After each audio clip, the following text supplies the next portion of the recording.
Hey everyone, and welcome back to The Explainer. Today we are setting off on a seriously sweeping historical journey right through the Indian subcontinent. We're talking about covering 5,000 years of history here, literally from the Stone Age all the way to the modern era. It's this incredibly remarkable tale of sprawling empires, wandering mystics, and just a continuous cultural blending that fundamentally shaped a region where, honestly, a quarter of the world's population lives today. Okay, let's dive right into this. Here is our roadmap for today's Odyssey. We'll kick things off with the ancient subcontinent, move on to the arrival of Arab traders, explore the conquest of Sindh, look at the impact of the Sufis and sultans, transition into the Mughal Golden Age, and then finally examine British rule and partition. Let's get started. Part 1. The Ancient Subcontinent and Early Beliefs, the Roots of a Civilization. So to really understand the massive scale of this history, we have to go way, way back to this vast atmospheric era long before kings or huge cities or immense forts even existed, a time when nature completely ruled the landscape. Around 3300 BC, we see the emergence of these incredible civilizations like Harappa and Mohenjo-Daro. And get this, these cities surprisingly had better street planning and plumbing than a lot of 18th century European capitals. No joke. Then, around 1500 BC, the Aryans arrive, and they bring entirely new languages and societal structures with them. Fast forward a bit to the 7th century, and we see the rise of Islam in Arabia.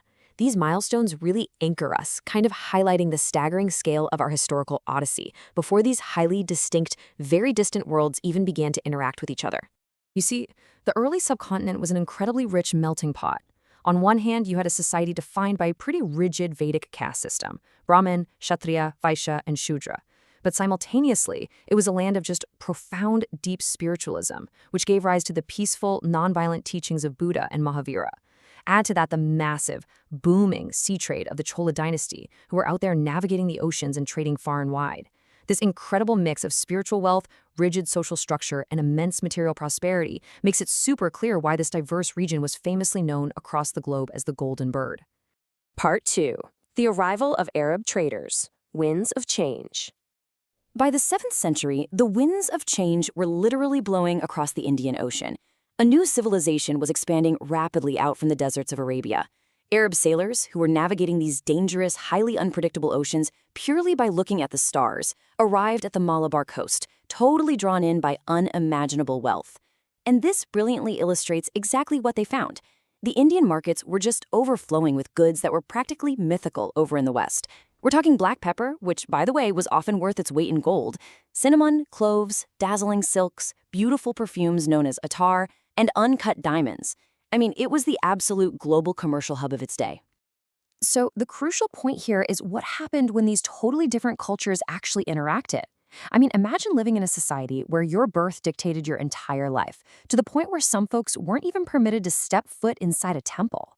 Now, imagine encountering foreign traders, where a wealthy merchant and a poor laborer stood absolutely shoulder to shoulder in prayer. It wasn't just the exotic goods that won the locals over. It was this radical egalitarianism. The locals were deeply fascinated by the traders' honest character, their fair business practices, and their genuine respect for the poor. And this naturally led to early peaceful integration, intermarriage, and the historic construction of the very first mosque in Kerala. But peaceful coastal trading is one thing. What actually happens when a new global power expands and that peaceful, profitable interaction suddenly shifts into a full-blown geopolitical confrontation? Part 3. The Conquest of Sindh, a collision of worlds. This massive geopolitical shift was sparked by a specific incident of piracy. An Arab trading ship was attacked and its passengers were captured. The Umayyad Caliphate's response to this brings us to a really staggering number: 17.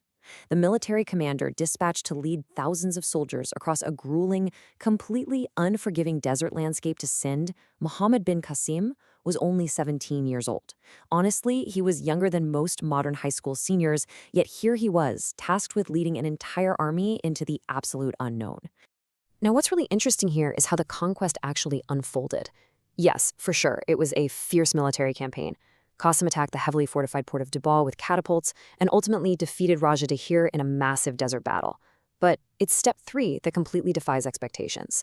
Instead of your typical conquest, pillaging instruction, this teenage commander established a surprisingly tolerant administration. He officially granted amnesty to the locals, maintained fair trade, and actually protected and preserved the local temples. It was a pretty wild policy of integration that left a lasting impression on the populace long after he was recalled.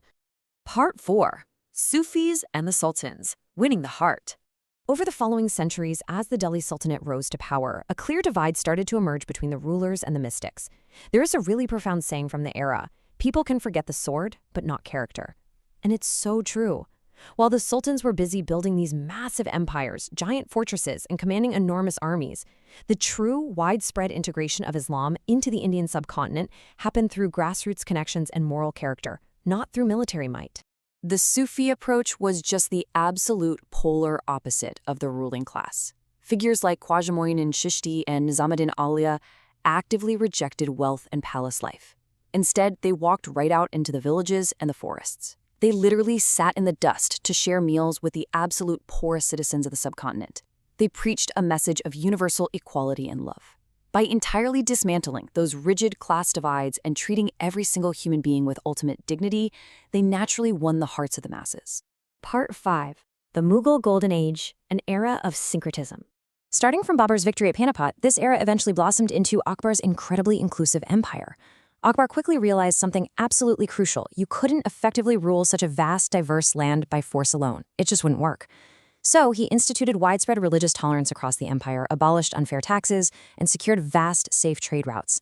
He essentially laid the groundwork for a shared, magnificent civilization that wasn't just about conquering, but about building together. It was a breathtaking legacy of syncretism that would eventually give the world architectural wonders like the Taj Mahal in Agra and the Red Fort in Delhi.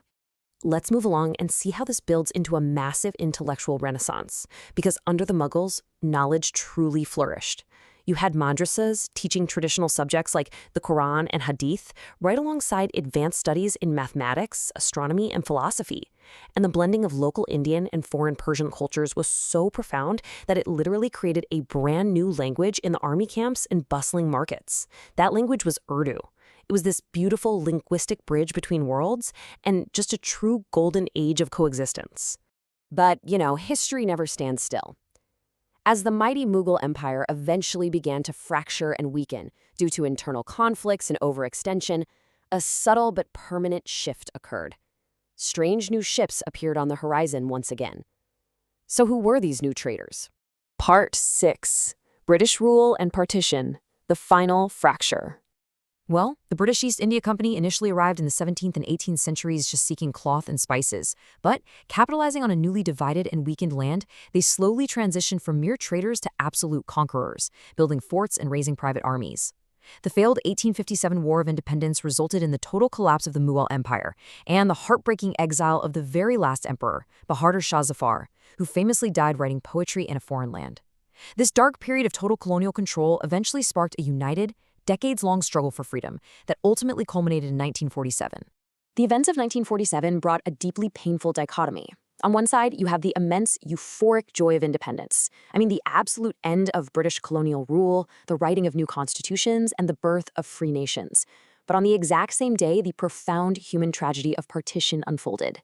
Ancient, deeply interconnected lands were violently slashed across the map. This led to unprecedented sectarian violence, massive historical mass migrations, and millions of families being broken apart forever. It's a very complex, heavy legacy. We'll end today's explainer on this profound thought. Empires fall, but character, faith, and a shared history remain forever. Kings fade, and borders are drawn and redrawn, but the incredible cultural blending of the Indian subcontinent, from the ancient Indus Valley to the arrival of Islam, and right through to the modern era, is a permanent, ongoing story.